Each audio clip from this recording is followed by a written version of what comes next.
Hello and welcome to this week's YouTube video. Today I'm going to show you how I painted these Dalmatians in Procreate. Before I show you the time-lapse video, I just wanted to have a quick word about the types of brushes you will need to paint these dogs. You will need some super wet oil brushes. Procreate has a couple that are good, such as the old brush, oil paint brush and turpentine. And you can just stick to those if you want. However, I used some different oil brushes for this piece as I wanted something super wet and a bit less streaky. I found some free ones online that are really good and I've put a link in the description as to where I got them. I have changed the reference photo a little. Originally, the background was very busy, filled with garden greenery. So I changed that a little and moved the dogs closer together, whilst moving the dog on the right up. Originally he was sat lower at this sort of level, but that gave me too much of a negative space issue here, so I had to adjust accordingly. Don't be afraid to play about with your composition if it makes the overall artwork better. As I have two dogs in this picture, one slightly in front of the other, I have played about with my colours. My darks on the left dog are all selected from the cool side of my red-orange colour picker, apart from my dog's eyes. By selecting cool temperatures, I know this dog will recede into the background. For his eyes, I have selected my colours in the warm side of the red-orange colour picker. Remember, warm comes to the front, cool recedes. I am therefore ensuring his eyes are more prominent than his body. For my right dog, I have selected my darks from the warm side of my red and orange colour picker. So I have a clear separation in my dogs, a cooler dog that is set back a little and a warmer dog that is nearer to my viewer. This helps to stop each dog competing with each other. So let's have a look at the time-lapse video for the left dog first, and I'll talk about what I'm doing as I go along. The main thing that gives this dog a painterly feel is the lost and found edges in this artwork. A lost edge is where there is not really an obvious transition between the object and its background. So here, here and here, for example. Notice how all of my spots have lost edges. As a rule, your eye will be drawn to a hard edge, so keep them where you want your viewer to look. I want my viewer to look at my dog's face. So I have harder edges around the eyes and nose. To move your eye downwards, I then have a harder edge on my collar, but everything else is soft. To create a soft edge, pick a really wet brush and turn the opacity right down so the paint flow is very transparent. Then use the colour picker to select the colour of the object. Using rigorous strokes, paint across horizontally, vertically and diagonally, pushing the object into its background. Next, use the colour picker and select the background colour. Repeat the same process to push the background into the object. You can see how I have varied the size of my brushes. Here I have used a larger turpentine brush to create that very loose edge, but here I have used a much smaller brush to just soften my edges a little. Don't be afraid to change up your colours either. For example, in the spots, I have laid the strokes in different transparencies and then varied my colours a little. So these ones here are a bit warmer in temperature than these ones here. Vary your values also. Remember where you want your viewer to look. Contrast is eye-catching. If I lay black against white, sticking literally to my reference photo, it will be difficult for the eye to know where to look. But if I reduce this contrast by reducing my values in areas that are not important, it will help direct my viewer to where I want them to look.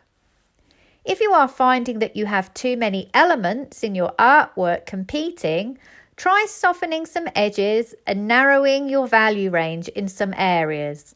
This is a trick that fine artists use all the time. For the brushwork of this dog, I have used multiple brushes at different sizes on top of each other and at different transparencies. You just need to pull and push the paint strokes around. So for example, I may lay one stroke with a certain brush, such as the turpentine brush. I will then select a different brush, for example something a bit more solid but much wetter. I will then lay this over the top, keeping my transparency very high. I then may select something with a bit of texture, like the stucco brush, and then lay a stroke over the top. The idea is to get the different brush strokes showing through, so you can see solid areas of paint next to more textured areas. All the time I'm adjusting the transparencies of my brushes as well as the colour and/or temperatures. So you will get a lot of subtle value shifts, temperature shifts and colour shifts. I am trying to mimic what a fine artist would do with their oil paint. You will have to work hard though with your brushwork to get that effect. There is no easy quick way to do it. You can also use your rubber on various transparencies to rub out areas or maybe soften an edge. For this painting I have my rubber set on soft brush, as I find this erases subtly without leaving hard edges. For the first dog, I have painted the form of the dog first and then started adding his spots. It is very important that your strokes suggest the contour of the dog. So think about the physicality of your object and its bone structure. For example, my strokes are suggesting the structures of that muzzle. Do not try to paint around the spots. It won't work and it will look odd. I tend to add the spots on a separate layer. This makes it easier to erase or change if you need to. Moving on to dog number 2 on the right side. For my first dog, it was all about trying to create that atmosphere. As I've established that now, I am just trying to block in the second one as quickly as I can. I have to confess I am less organised with my layer process, and this makes it harder for me when I start adjusting and tweaking. You'll notice that I am getting these spots in before I have really worked out the dog's form, so the opposite of how I did the other one. You can do it either way, it doesn't matter. However, the important thing to remember if you do it this way is that you paint through the spots. So you'll see me in many instances just paint straight over them to try and get the form of the dog. I'll then go back and mark the spots in a little more clearly if I think it needs it. The artwork has been painted across 36 layers. I will always do the background on its own layer. I will also do the eyes and nose on their own layer. I try and keep the spots too on their own layer, although this was not the case with the second dog. Other than that, there is no real order to how I use the layers. If I have done an area that I like, I then move on to a new layer, as it is easier to disregard anything that I subsequently do not like. I also have a basic outline of my dog on the very top layer, which I use to check my drawing is correct throughout the painting. For the background, I have block coloured it in a very cool warm green, and the sofa was done using the turpentine brush right at the start.